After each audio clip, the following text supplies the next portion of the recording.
Hello, कैसे हैं आप। एक बार फिर स्वागत है आपका एरम साइकोलॉजी क्लासेस में। तो फ्रेंड्स, प्रीवियस लेक्चर में हमने डिस्कस किया था meaning and nature of the group counselling, और इस लेक्चर में हम डिस्कस करेंगे स्टेजेस ऑफ ग्रुप काउंसलिंग। ठीक है, तो इस लेक्चर को शुरू करने से पहले मैं उम्मीद करती हूँ कि आपको हमारा जो प्रीवियस लेक्चर था वो पसंद आया होगा और सारी चीज़ें क्लियर हो गई होंगी। आपसे उम्मीद करती हूँ मैं। तो ठीक है, हम शुरू करते हैं। सबसे पहले हम आते हैं इनिशियल स्टेज की तरफ, जब एक काउंसलिंग प्रोसेस स्टार्ट की जाती है, शुरू की जाती है। फ्रेंड्स, जब भी हम किसी काम की शुरुआत करते हैं तो क्या करते हैं? काम शुरू करने से पहले सबसे पहले हम इस चीज़ पे फोकस करते हैं कि हमें उस काम को करना कैसे है, यानी कैसे, क्यों, हाँ, इन तमाम चीज़ों पे हम गौर करते हैं। ठीक इसी तरह से जब एक काउंसलर अपने क्लाइंट से मिलता है और क्लाइंट्स अपनी प्रॉब्लम को रखता है काउंसलर के सामने, तो काउंसलर की भी ये रिस्पॉन्सिबिलिटी है कि वो दोनों, यानी क्लाइंट्स और काउंसलर दोनों मिलकर ये सोचें कि जो काउंसलिंग करने जा रहे हैं, काउंसलिंग कैसे की जाएगी और काउंसलिंग क्यों की जा रही है, यानी इसके पीछे मकसद क्या है। तो पहली चीज़ होती है कि इस चीज़ को क्लियर कर देना। तो ग्रुप काउंसलिंग में भी जब आप देखेंगे कि जो इनिशियल स्टेज होता है, तो इनिशियल स्टेज पे पहला काम क्या होता है कि नेचर ऑफ द प्रॉब्लम, यानी प्रॉब्लम किस तरह की है उसको समझा जाए। जब बहुत सारे लोगों की जो प्रॉब्लम्स होती हैं, कॉमन होती हैं, सेम होती हैं, तो एक काउंसलर उन तमाम लोगों को एक ग्रुप में रखना चाहेगा और रखता भी है। यानी कहीं ना कहीं अगर 2 4 10 लोग इस तरह के हैं जिनकी प्रॉब्लम कॉमन है और उनको एक ग्रुप में रखकर, ग्रुप में काउंसलिंग करके उनकी प्रॉब्लम को रिजॉल्व किया जा सकता है, तो ऐसी कंडीशन में पहला काम क्या करेगा काउंसलर? पहला काम वो करता है, ग्रुप को स्ट्रक्चर करता है, ग्रुप को बनाता है। ग्रुप बनाने के बाद वो उस ग्रुप के मेंबर्स के लिए कुछ रूल्स, कुछ रेगुलेशंस या कुछ नॉर्म्स को भी तय करता है, ताकि जो ग्रुप के मेंबर्स हैं वो उन रूल्स रेगुलेशंस को फॉलो करते हुए काम करें, एक डिसिप्लिन में रहे। ये बहुत ज़रूरी होता है अफरा तफरी से बचने के लिए। ठीक है, तो पहला काम क्या होता है? ग्रुप बनाना। दूसरा काम क्या होता है? ग्रुप के नॉर्म्स को या रूल एंड रेगुलेशन को तय करना। फिर उसके बाद क्या होता है? एक काउंसलर ये समझने की कोशिश करता है कि क्लाइंट्स उसे चाहते क्या, नहीं उसे एक्सपेक्ट क्या करते हैं, काउंसलिंग के जरिए वो चाहते क्या है, काउंसलिंग किस मकसद के लिए आए हैं। तो पहले काम, फिर उसके बाद वो क्या करता है? काउंसलिंग की एक्सपेक्टेशंस को समझने की कोशिश करता है कि जो क्लाइंट्स ग्रुप के मेंबर्स हैं वो उससे चाहते क्या, क्या एक्सपेक्ट करते हैं। और कहीं ना कहीं यहाँ पे वो अपने क्लाइंट से खुलकर बातें करता है, उनकी प्रॉब्लम को समझता है कि उनकी प्रॉब्लम क्या है। ठीक है, ओके। जब वो एक्सपेक्टेशंस को जान लेता है तो उसके बाद काउंसलिंग के एक्सपेक्टेशंस को ध्यान में रखकर वो काउंसलिंग के गोल को तय करता है कि काउंसलिंग के ज़रिए क्या क्या काम लेना है, और काउंसलिंग करने के बाद क्लाइंट्स के अंदर कौन कौन से चेंजेस आना ज़रूरी है। यानी कुछ गोल्स होते हैं जिसको तय करता है। कुछ गोल्स ऐसे होते हैं जो इमीडिएट गोल्स होते हैं, तो कुछ गोल्स ऐसे होते हैं जो प्रोसेस गोल्स होते हैं, तो कुछ गोल्स ऐसे भी होते हैं जो कि अल्टीमेट गोल्स होते हैं। मैं आपको एक बात बता दूं, जब तक प्रोसेस गोल्स को, जब तक इमीडिएट गोल्स को अचीव नहीं किया जा सकता, तब तक अल्टीमेट गोल्स अचीव नहीं हो सकते। यानी अगर इमीडिएट गोल को अचीव कर लिया गया तो ऑटोमेटिकली अल्टीमेट गोल को अचीव करना आसान हो जाएगा। तो ये सारी चीज़ें कहाँ पे की जाती हैं, इनिशियल स्टेज में होती हैं। यानी पहला काम ग्रुप बनाना, ग्रुप के रूल और रेगुलेशन को डिटरमिन करना, उसके बाद क्लाइंट्स के एक्सपेक्टेशन को समझना, एक्सपेक्टेशन को ध्यान में रखकर काउंसलिंग के गोल को निर्धारित करना, और इसी फेज में आप देखेंगे कि काउंसलर और क्लाइंट्स के बीच में ट्रस्ट बिल्ड करने की कोशिश की जाती है, रैपो बिल्ड करने की कोशिश की जाती है, ताकि काउंसलर और क्लाइंट्स के बीच में एक ऐसा रिलेशनशिप बन सके जिसमें कि क्लाइंट से खुलकर अपने थॉट्स, अपनी फीलिंग को एक्सप्रेस कर सके। यानी रैपो बिल्ड करना, ट्रस्ट बिल्ड करना। और अगर रैपो बिल्ड करने में, रैपो इस्टेब्लिश करने में, ट्रस्ट बिल्ड करने में एक काउंसलर कामयाब हो जाता है तो कहीं ना कहीं काउंसलिंग का बहुत ही जो इम्पोर्टेंट गोल है वो पहले से ही अचीव कर लिया, यानी ट्रस्ट बिल्ड करना। तो ये सारी चीज़ें कहाँ पे होती हैं, इनिशियल फेज में होती हैं, जब हम काउंसलिंग शुरू करते हैं। इनिशियल फेज के बाद आता है सेकंड फेज, जिसको हम कहते हैं ट्रांजिशन स्टेज। यानी फर्स्ट स्टेज से सेकंड स्टेज में हम ट्रांजिस्ट कर जाते हैं, यानी ट्रांजिशन होता है। आप ध्यान दीजिएगा कि इनिशियल फेज के बाद जो सेकंड फेज आता है इसको हम डेप्थ एक्सप्लोरेशन फेज भी कह सकते हैं, इसको हम वर्क फेज भी कह सकते हैं। यानी आप देखेंगे कि ये बहुत ही इम्पोर्टेंट फेज होता है काउंसलिंग का। इसी फेज में काउंसलर और क्लाइंट दोनों बहुत ही एक्टिव रोल प्ले करते हैं। आप देखेंगे कि ग्रुप काउंसलिंग में भी कहीं ना कहीं ग्रुप का मेंबर बनने के बाद, रैपो बिल्ड हो जाने के बाद, सब कुछ हो जाने के बाद, इस फेज में जब काउंसलर और क्लाइंट दाखिल होते हैं तो कहीं ना कहीं काउंसलर अपने क्लाइंट्स को इनकरेज करता है कि वो अपनी प्रॉब्लम्स को, अपनी फीलिंग्स, अपनी थॉट्स को खुल करके एक्सप्रेस करे, वो सब कुछ भी बताए जो वो सोच रहा है, यानी अपनी पास्ट एक्सपीरियंसेस में। वो बार बार मोटिवेट करता है, स्टिमुलेट करता है, ताकि जो कुछ भी उसके मन में चल रहा है वो खुलकर उसे बताए, ताकि उसकी बातों के जरिए, उसके जरिए दी गई इंफॉर्मेशन के जरिए, उसके थॉट्स या फीलिंग के बेसिस पे प्रॉब्लम के पीछे छुपे कॉजेस को, यानी उसकी रूट को जाना जा सके, उसे समझा जा सके कि अगर उसके लाइफ में कोई प्रॉब्लम चल रही है तो उसके पीछे रीज़न क्या है। तो पहली चीज़ क्या होता है कि इस फेज में इस बात पे फोकस किया जाता है, इस बात पे बल दिया जाता है कि काउंसली अपनी फीलिंग, अपने थॉट्स, अपने इमोशंस को खुल करके एक्सप्रेस करें। आप देखेंगे इसी फेज में काउंसलिंग की प्रॉब्लम को समझने के लिए एक काउंसलर डिफरेंट टाइप के सब्जेक्टिव मेथड्स या ऑब्जेक्टिव मेथड्स का यूज करता है, कुछ साइकोलॉजिकल टेस्ट को अप्लाई करता है ताकि क्लाइंट्स की प्रॉब्लम को समझा जा सके। समझ में आ गया?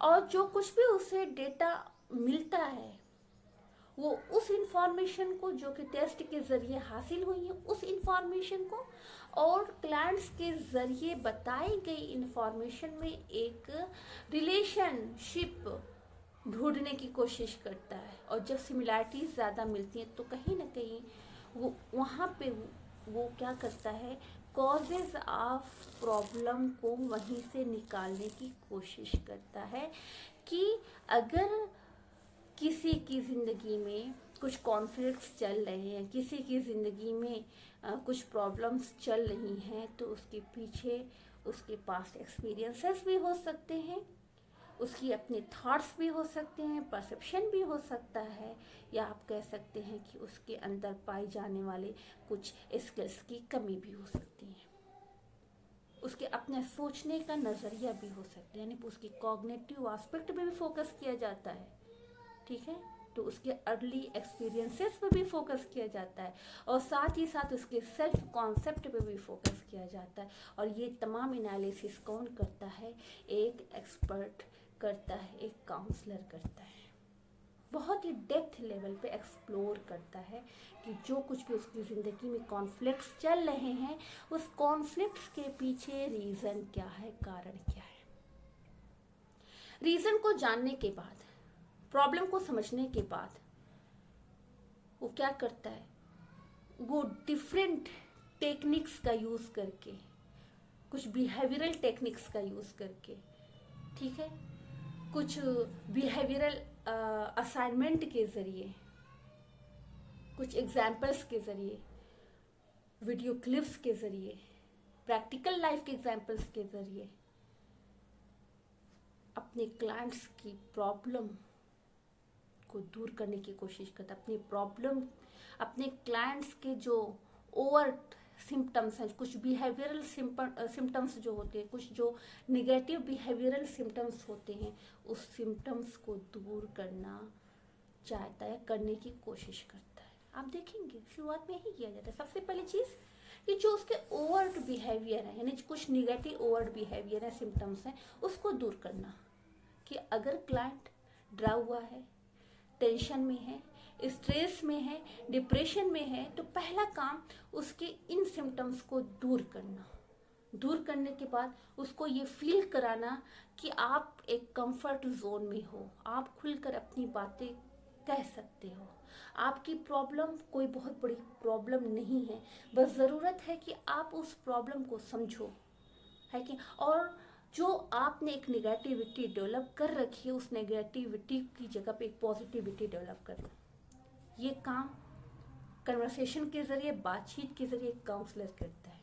आमतौर से डेली लाइफ की ज़िंदगी में हम ये सारे काम करते रहते हैं लोगों के सामने। लोगों की अब सोच को ज़बरदस्ती नहीं कन्वर्ट करना है, बल्कि कुछ एग्जाम्पल्स के ज़रिए, कुछ लॉजिक के ज़रिए नहीं रहा। अगर किसी ने इरेशनल थॉट को डेवलप कर रखा है तो हम उसकी सोच को रैशनल बना सकते हैं कुछ एग्जाम्पल्स के ज़रिए, बिहेवियरल लाइफ के, कुछ लॉजिक के ज़रिए, दलाइल के ज़रिए, ताकि वो एक बार सोचने पे मजबूर हो जाए कि हाँ, इस पहलू पे भी तो सोचा जा सकता है।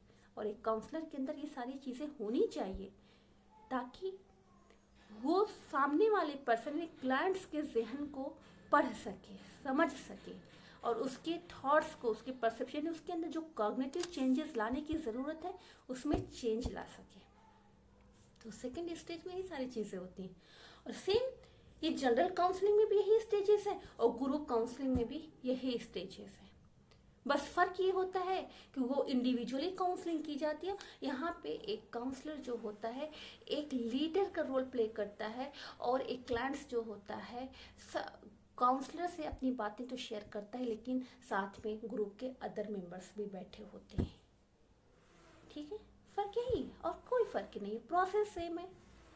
इस आप देखते हैं कि ग्रुप काउंसलिंग में एक काउंसलर के ज़रिए अपने क्लाइंट्स को जो अपॉर्चुनिटी प्रोवाइड की जाती है कि वो खुलकर अपनी बात को, अपनी प्रॉब्लम्स को, अपने थॉट्स को, अपनी फीलिंग को पूरे ग्रुप मेंबर्स के सामने डिस्कस करें। तो इस डिस्कशन से, इस शेयरिंग से एक फ़ायदा जो मिलता है वो ये है कि जो क्लाइंट्स होते हैं, क्लाइंट्स के अंदर communication skill, interpersonal skills develop हो जाती है। उन्हें अपने अंदर अपने इमोशंस को किस तरह से कंट्रोल करना है, मैनेज करना है, अपने स्ट्रेस को किस तरह से मैनेज करना है, अपने थॉट्स, अपनी फीलिंग को किस तरह से एक्सप्रेस करना है, ये तमाम तरह की स्किल्स क्लाइंट्स के अंदर ग्रुप काउंसलिंग के ज़रिए डेवलप हो जाती है। यानी जिन स्किल्स की उसके अंदर कमी थी, इन स्किल्स के डेवलप हो जाने के बाद आप देखते हैं कि क्लाइंट्स को अपने आप पे एक भरोसा, एक एतमाद, एक कॉन्फिडेंस आता है, उसके अंदर सेल्फ कॉन्फिडेंस डेवलप हो जाता है, उसके अंदर कैपेबिलिटी डेवलप हो जाती है कि मैं भी अपनी लाइफ में आने वाले चैलेंजेस को, अपने लाइफ में आने वाले इश्यूज़ को बेहतर तरीके से रिजॉल्व कर सकता हूँ। और ये इंसाइट, ये अवेयरनेस कहीं ना कहीं एक प्रोफेशनल काउंसलर कन्वर्सेशन के ज़रिए, प्रॉपर गाइडेंस के ज़रिए, बातचीत के ज़रिए अपने क्लाइंट्स के अंदर डेवलप करने की कोशिश करता है। सेकेंड स्टेज के बाद जो नेक्स्ट स्टेज आता है उसको हम कहते हैं वर्किंग और एक्शन स्टेज। आपने देखा था कि सेकेंड स्टेज में डिफरेंट टाइप की टेक्निक्स के ज़रिए, वीडियो क्लिप्स के ज़रिए, कुछ एग्जाम्पल्स के ज़रिए एक काउंसलर क्या करता है, अपने क्लाइंट्स के अंदर चेंजेस लाने की कोशिश करता है, कॉग्निटिव चेंजेस लाने की कोशिश करता है, बिहेवियरल चेंजेस लाने की कोशिश करता है। जो अब इस स्टेज में क्या करना है कि जो कुछ भी क्लाइंट्स ने सीखा है, लर्न किया है काउंसलिंग प्रोसेस के दौरान, उसे प्रैक्टिकल लाइफ में इम्प्लीमेंट करना, उसे खुद के ऊपर अप्लाई करना है। यानी अगर उसके सोचों में नेगेटिविटी है कि नहीं, तो उसकी जगह पे उसे पॉजिटिव वे में सोचना है। अगर वो बहुत ही ज़्यादा नेगेटिव मूड में रहता है या बहुत ही ज़्यादा नेगेटिव इमोशंस डोमिनेंट रहते हैं, तो उसे कहीं ना कहीं अपने आप को खुश रखने की कोशिश करना है और इन तमाम चीज़ों को उसे अप्लाई करना है, यानी उन तमाम चीज़ों को उसे इम्प्लीमेंट करना है अपने प्रैक्टिकल लाइफ में। ठीक है। इम्प्लीमेंटेशन के बाद कुछ दिनों तक उसे रिहर्सल करते रहना है, बिहेवियरल लाइफ, यानी उस काम को बार बार करना है। और कहीं ना कहीं बार बार करने से उसे खुद ब खुद अंदाज़ा हो जाएगा कि मेरी ज़िंदगी में क्या क्या चेंजेस आए हैं आफ्टर काउंसलिंग के बाद। इसके बाद क्या होता है कि एक काउंसलर इवैल्यूएशन करता है काउंसलिंग का, कि काउंसलिंग के जो गोल तय किए गए थे या काउंसलिंग के से एक क्लाइंट्स की जो एक्सपेक्टेशंस थी, क्या उस एक्सपेक्टेशंस को, क्या उस गोल को अचीव करने में सक्सेस मिली है या नहीं मिली। यानी अगर एक काउंसलर कामयाब हो जाता है काउंसलिंग के अंदर पॉजिटिव चेंजेस लाने में, यानी जो भी उसके अंदर पॉजिटिविटी डेवलप करने में, जो कुछ भी निगेटिविटी थी उसकी जगह पे पॉजिटिविटी डेवलप करने में, तो कहीं ना कहीं काउंसलिंग के गोल को अचीव करने में कामयाबी मिली है। इवैल्यूएशन के बाद ही ये तय किया जाएगा कि काउंसलिंग प्रोसेस सक्सेस हुई है या नहीं हुई। अगर काउंसलिंग सक्सेस हो जाती है तो उसके बाद क्या टर्मिनेशन कर दिया जाता है काउंसलिंग का, और आप यानी एंड कर दिया जाता है। लेकिन टर्मिनेशन करने से पहले काउंसलर को पूरी तरह से श्योर होना पड़ेगा कि जो गोल तय किए गए थे क्या उसे अचीव किया गया है, क्या काउंसलिंग के अंदर वो तमाम कैपेबिलिटीज़ डेवलप हुई हैं जिनका यूज़ वो अपनी प्रैक्टिकल लाइफ में करके अपनी डेली लाइफ की प्रॉब्लम्स को, इश्यूज को रिजॉल्व करने में कर सकता है। यानी अगर काउंसलिंग के अंदर चेंजेस आ जाते हैं और ये चेंजेस पता चल जाते हैं उसके लाइफ स्टाइल से, उसके बातचीत से, उसकी सोच से, उसके फीलिंग से, आप बात करके पता लगा सकते हैं कि पहले वो क्या था, अब वो कैसा है। यानी जब वो, यानी बिफोर काउंसलिंग वो किस तरह का था, कौन से सिम्टम्स उसके अंदर थे, और काउंसलिंग के बाद अब उसके अंदर कौन कौन से सिम्टम्स दूर हुए और कौन से नए बिहेवियर एंड नए सिम्टम्स उसके अंदर डेवलप हुए। इस बात को आप कहीं ना कहीं इवैल्यूएट कर सकते हैं। तो इवैल्यूएशन करने के बाद काउंसलिंग गोल्स को अचीव करने में अगर कामयाबी मिल जाती है तो टर्मिनेट कर दिया जाता है काउंसलिंग को। लेकिन टर्मिनेशन के बाद कुछ दिनों तक काउंसलर की रिस्पॉन्सिबिलिटी है कि अपने क्लाइंट्स को फॉलो करें, यानी उसका पीछा करें, उसके दोस्तों से, फ्रेंड सर्कल में जितने भी उसके दोस्त हैं उनसे, फैमिली मेम्बर्स से, नेबर से, यानी पड़ोसियों से जांच पड़ताल करता रहे, पूछ करता रहे, डायरेक्ट या इनडायरेक्ट, कि बिहेवियरल लाइफ में लौटने के बाद क्या क्लाइंट्स ने दोबारा से एक खुशगवार ज़िंदगी गुजारनी शुरू कर दी है या नहीं। अगर वो दोबारा से ज़िंदगी खुशगवार तरीके से गुजारना शुरू कर देता है तो कहीं ना कहीं काउंसलिंग के गोल को अचीव कर लिया गया है। लेकिन अगर उसे कामयाबी नहीं मिलती और दोबारा से उसके अंदर वो तमाम सिम्टम्स पैदा हो जाती है, तो फिर एक काउंसलर की रिस्पॉन्सिबिलिटी है कि वो दोबारा री काउंसलिंग के लिए उसे बुलाए। तो ये था आपका फेजेस ऑफ काउंसलिंग या ग्रुप काउंसलिंग। मैं आपको एक बात और क्लियर कर दूँ, यही सेम फेजेस, यही स्टेजेस एक जनरल काउंसलिंग प्रोसेस में भी फॉलो किए जाते हैं, चाहे वो इंडिविजुअल काउंसलिंग हो, चाहे वो ग्रुप काउंसलिंग हो। तो इस बात को आप ध्यान में रखिएगा कि किसी भी तरह की काउंसलिंग हो, सारे फेजेस यही होंगे। बहुत बहुत शुक्रिया आपका।